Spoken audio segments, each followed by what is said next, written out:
Well, I got to tell you guys, my wife made a huge mistake. About a month ago, she expressed about a half an ounce of interest in getting on the track, and that's about all I needed to justify another Spec Corvette build.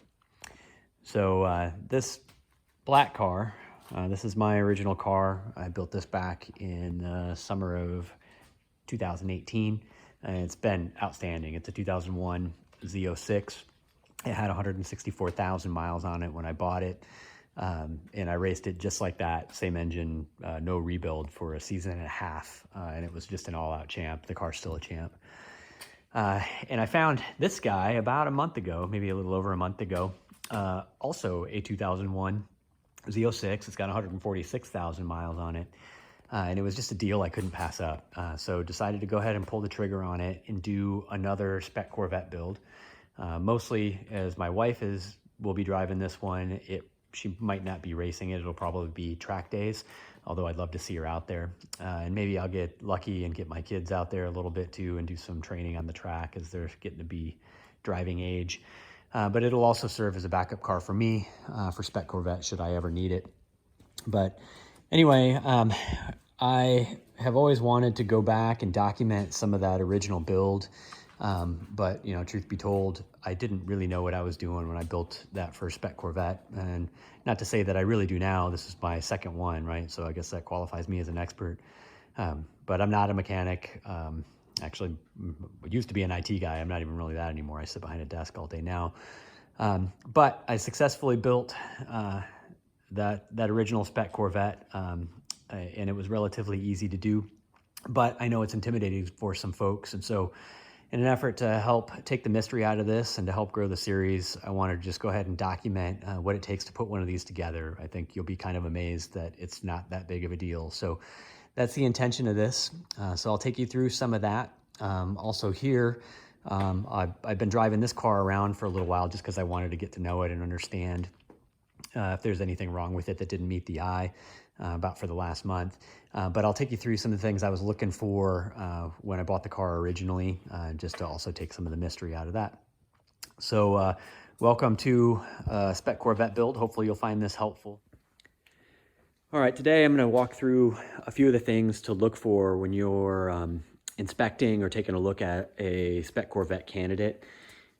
Just like buying any car, of course you want to use common sense, but also understanding that it's a race car, you've got maybe some tolerance for some things that you might not have if you were just buying a car that you wanted to drive on the street. So I'm not going to go through everything, maybe just some of the high points, and I can guarantee you I'm going to miss a few things. So those of you that have comments or suggestions, you want to go ahead and throw them in the comments section here, please do. It'll be helpful to other racers as they go around. So anyway, when I took a look at this car, one of the first things I did, I guess I should say, is I asked them not to drive it before I came. I wanted to take a look at it cold. But as I walked up to the car, I was looking at body panels, basically just looking for telltale signs that something was bent or out of alignment, right? So looking at basically the way things come together at all the seams. Is anything crooked? Does it look like it's been crunched up at any point? And as I look at the front end of this, you know, I can see a few things. I can see that, you know, this is sitting a little bit high. I can see that, I don't know if you'll be able to see it down in here. I've got some overspray here in the seam where I can see they kind of taped off part of that weather strip, but not all of it. I can see some little boogers in the paint where they did not the best job respraying the front of this car. Let's see here. I see that this guy is sitting up a little bit. So it tells me there may have been a front impact at some time. Of course, I've got these aftermarket headlights, which is also an indicator that maybe something went wrong with the buckets. That's not a huge red flag or anything because the buckets do fail. And so it's fairly common to replace it with something like this. But all indications that maybe I should take a look at what's going on down there.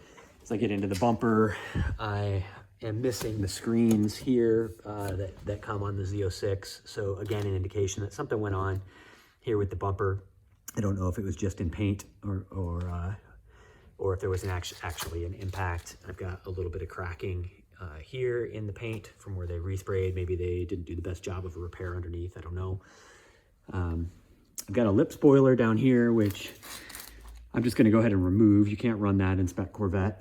It's gotta be stock Aero, but that's no big deal at all. So anyway, nothing looking massively out of alignment at this point as I go around the car. One of the things I like to check is to come over here and actually look at the hinges where the door comes together, see if I can get a good look at them. I just want to see if they've been monkeyed with a lot. Do they look like they're kind of in their stock condition? Does this panel or frame rail look straight? All right, as I get down in here, and on this car, all that stuff looks good, you know, aside from maybe missing my door sill plate and stuff. I look at the latch over here to make sure that this all looks like it's supposed to, which in this case it does. Close the door, make sure that it aligns properly, which in this case it does.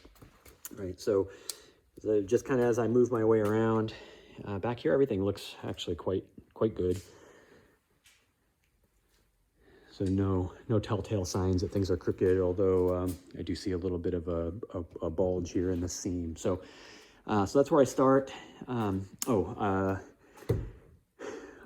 This is probably actually pretty good for adding a little bit of traction in the back end at higher speeds, but that's going to have to come off for the current Spec Corvette spec, although as I understand it, we are going to have a little spoiler on the back end here coming in, maybe in the 2021 season. So I'll be replacing that with whatever the spec turns out to be.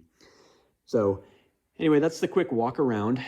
So next step for me here is to just really get a good look at this frame. There are a couple spots where I've seen common damage in other cars that I've looked at. So I'm going to go ahead and pop the hood and get a look in there, and then we'll get underneath it and take a look at the frame rails. Moving into the engine bay, this one is a 2001 Z06.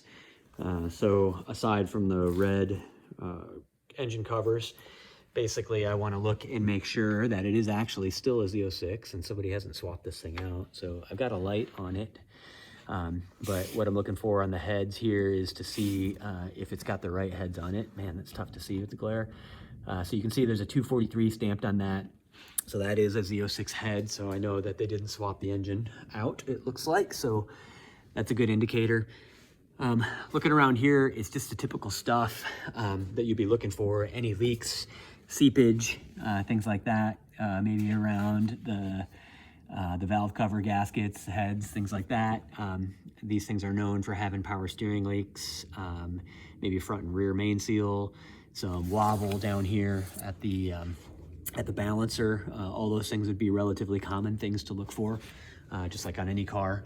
I'm also looking for modifications. Ideally for a Spec Corvette build, you want the stock airbox, which this has, but it looks like what they did is they removed the main cover and they did what's called the zip tie mod, or at least a portion of the zip tie mod, where they just went ahead and put some zip ties here to hold the filter in place.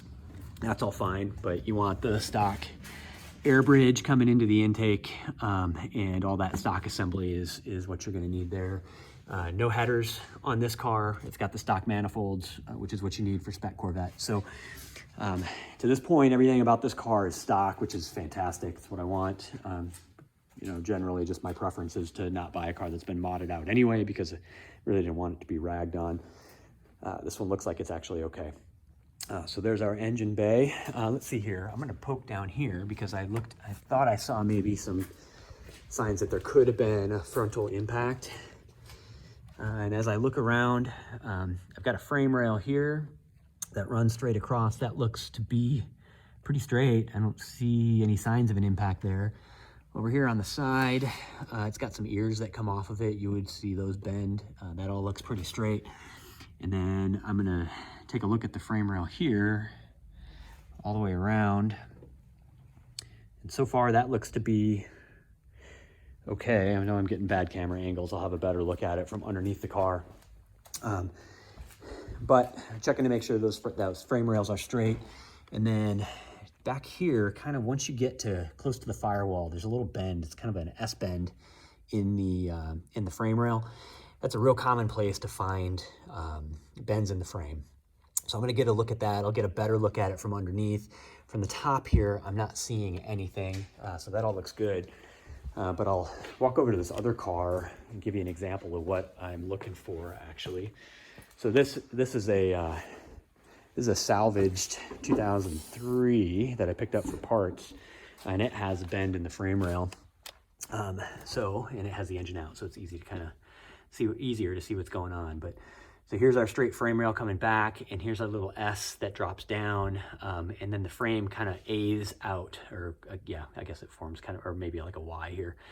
But if I look at this, right where the light is shining, right there, there's a compression where it looks like I had a frontal impact up here, and force came back here, and it just pushed the frame in a little bit. That's actually fixable. For, you know, probably a couple $1,000, $3,000. But in this particular case, there was enough other damage to this car that I decided not to do anything with it. So this is just a parts car for me at this point, but it gives you kind of an idea of what you're looking at here. This is the front bumper rail, right? So basically I'm looking for that thing to make sure that it is, that it's all straight. Right, and then we have kind of a radiator carrier down here and a little skid guard. So I'll be looking at that on this other car, the silver Z06, once I get it up in the air. So that's the engine compartment. Moving back here to the trunk, pop this guy up for a second. Underneath the bumper, it's kind of the same thing. We've got another frame rail that runs all the way across. Really common for these cars, right, when they get rear-ended, is that the steel on this bumper rail is going to bend in. So you want to look for that. You also want to look on the inside here for any damage to the fiberglass. It's going to be hard to see underneath the carpet. So you can do things like pull the carpet back and look for damage. You can also look for water damage, you know, down here in where there's no spare tire here, but in the spare tire well, man, you can't see anything there. But you want to look down there at the fiberglass and see if that's been cracked or anything like that. You can see maybe up around the edges here if there's any cracking, which this one does not have. So best I can tell, this guy actually looks pretty good. But again, you get a better view of that once you get underneath it. All right, moving under the car, come back here. This is the bumper rail I was talking about. And in this one, this guy actually looks nice and straight. So no obvious damage. The foam is still in one piece. It's not broken. It's straight all the way across. Right, the only thing that looks out of place here at all is that there's been some modification to this rear exhaust where it looks like they did a muffler delete and put these tailpipes on, kind of running straight out of the axle back section here, which I wouldn't be too mad about, except that right here, it looks like they did a bend that's not mandrel. So I'll probably end up replacing those, but otherwise I wouldn't be angry at all with having that delete done. So looking at this fiberglass or SMC rear tub back here, this is where I was talking about checking to make sure that there aren't any cracks. If you get underneath here, you can see if I can get a decent camera angle here, sorry. You can look all the way up and get a decent idea if there's been much of an impact. All of that looks pretty good. I'm gonna follow the frame rails up and just take a look at these and see if I've got any bending at all or any obvious damage from things shifting. That all looks pretty good. There's a spot that's just really hard to see back here where the frame rail comes back down and forms kind of an S like it does up in the front. So you want to look at those, spend a lot of time looking for that. There's some areas back here kind of hidden by the gas tank that can hide rear end damage that you want to pay special attention to. Again, I don't see any real damage here to the frame rail as I look around. Coming up the sides, I'm going to check these frame rails and just make sure that everything looks nice and straight.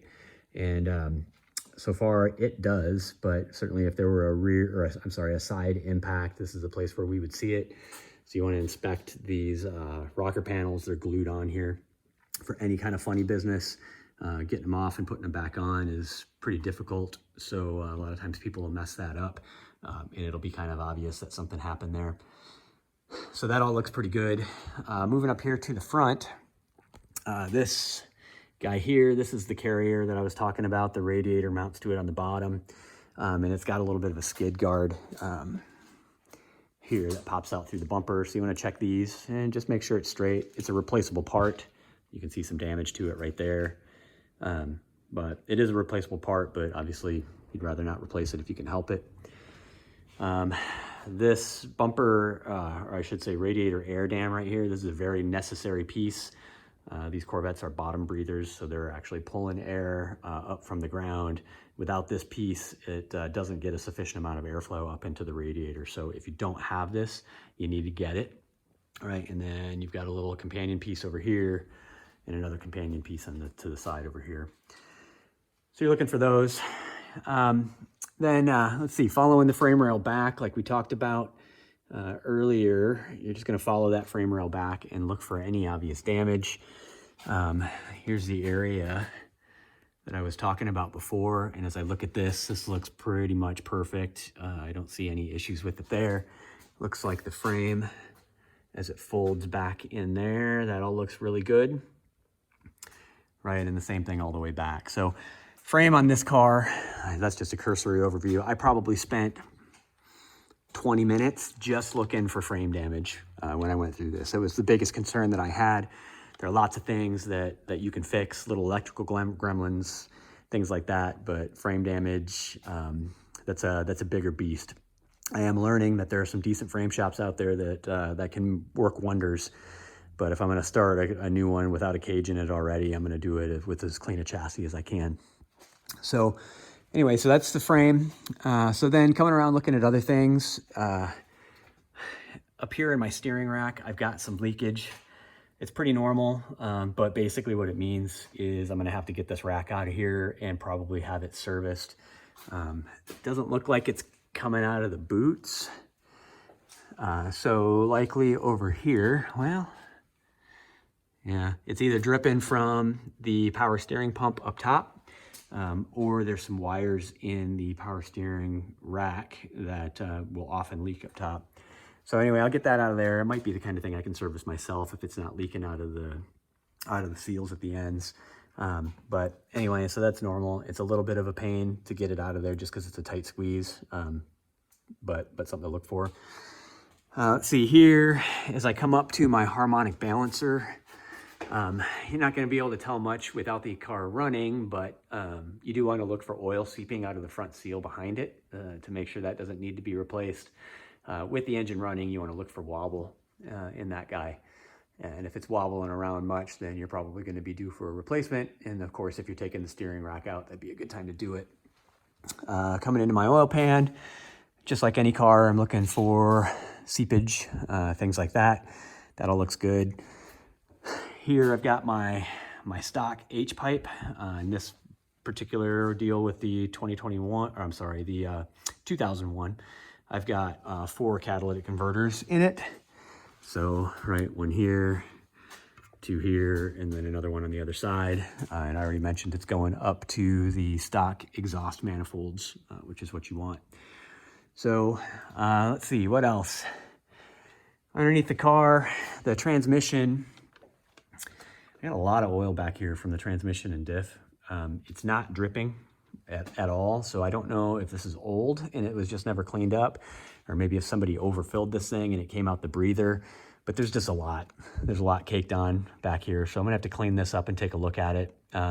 Likely I'll end up replacing differential seals and things like that. But I know also from my test drive that the transmission was in pretty good shape, but in second gear, I think I've got some worn synchros. It's not bad at all, but it doesn't like quick shifting into second gear, which will be a little bit of a problem for our Spec Corvette standing starts when we do them. So likely this guy's going to be coming out for a second gear synchro. Another thing that you want to look for when you do your test drive is in this tube, right? This is your transmission. It's all in differential. It's all the way at the back of the car. And then up here, you've got this aluminum tube that runs all the way up to your bell housing where your clutch is, right? That's your torque tube. Inside of that tube, there are some rubber bushings called Guibo bushings. Those are known to go bad. So almost certainly before you take this thing out and race, you're going to want to pull this transmission out anyway and replace those guibos and do a rebuild of the torque tube, which just includes some bearings and things like that. It's not a big deal. It's just going to save you from wrecking a torque tube. So not a bad idea unless you've got a car that you know is low mile and those guibos have been serviced. The way that'll present though, when they start to go bad, is you might feel some vibration in there, or you may hear kind of like a scraping inside of the tube. This car did not have any of that, but I'm going to pull this thing out of here anyway to get it rebuilt just as a matter of preventative maintenance. So I think that's it under the car. This car looks pretty decent like I was mentioning. So now we'll jump inside and take a look at a couple of things. All right, moving into the car, you're looking for all your typical stuff. You know, obviously you want to make sure everything works, but in truth, you're going to gut everything out of here anyway, except for the dash and the instrument cluster. So, you know, if the HVAC, air seat, AC, things like that don't work, it's really not a big deal. So anyway, jumping in here, I mentioned this before, I really like to get the car and give it a cold start just to see how everything is. So I'm going to go ahead and do that now and fire it up. So everything cleared okay. All right, car fires up okay. So first place my eye is going to go is over to this oil pressure gauge. I want to see where it lands. Pretty good. Basically looking for 40 psi-ish. It's cold, so it should definitely give me that, and it's reading it a little bit high, so that's good. I can come into my gauges. You can see I'm already set to oil temp, which is where I like to leave it. But yeah, I can see I got 46 psi of oil pressure, so that's a good sign. And I'm just going to sit here and let this warm up. Typically when I go to take a look at a car, I'm going to have the seller actually start the car up for me, and I'm going to stand behind it and take a look at the exhaust. I just want to see what comes out of it, if it's blowing a bunch of smoke or something like that.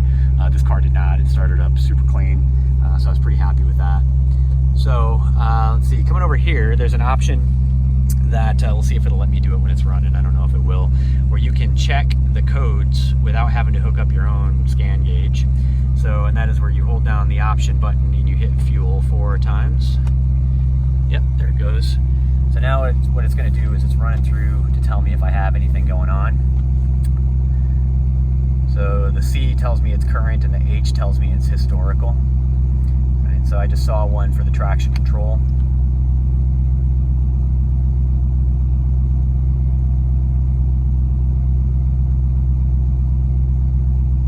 Got a HVAC error.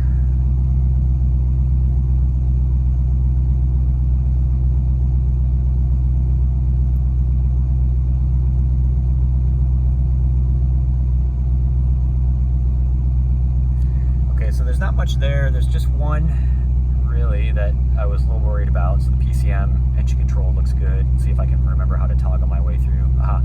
So traction control, I've got 2 codes. Let's see if I can remember how to get in here. Oops. There we go. So I got a C1214 and a C1296 that are both current. So what that's indicating to me, that especially that 1214, is that I've got there's a relay inside of the electronic brake control module that's known to go bad in these. And in this 2001 and later, the EBCM is actually rebuildable. I did another video on that for my other car, but it looks like this guy has the same problem, and this 1296 is very likely related to the 1214 that I saw there. So I know that's rebuildable. The seller might not, so that might be a good opportunity to negotiate a slightly better deal on that if they don't know that. But otherwise, you're just looking for anything else there. You should know your codes, take the time to look them up. I did that. I don't have all these memorized off the top of my head, but things that I've seen as I've looked at other cars in the past are like the airbag module, which is actually kind of back in here underneath the HVAC system and behind the ashtray. If the airbag airbag goes off, that thing will throw a permanent code until that airbag module gets replaced. And so if that has ever gone off and they haven't replaced it, you'll be able to see it there. So those are obviously things to take a look at. But in this particular case, this guy's looking pretty clean, so I'm not that worried about it. I will want to go off, or you would want to go off and do a long enough drive that it'll give it time to throw any more codes, right? So it's a decent sized test drive, but I like to check the codes beforehand so I know what's there, clear them, and then check them again when I come back in. So I think that's about it here on the inspection. The car's pretty happy. Like I said, I've been driving it around for about a month and I haven't seen anything other than the brake control module code get thrown. That is after I fix the ignition key problem. So I think I know what I'm dealing with at this point, and now it's time to move into tearing this thing down. I'll start to work on getting the interior out of here and get it ready for a cage.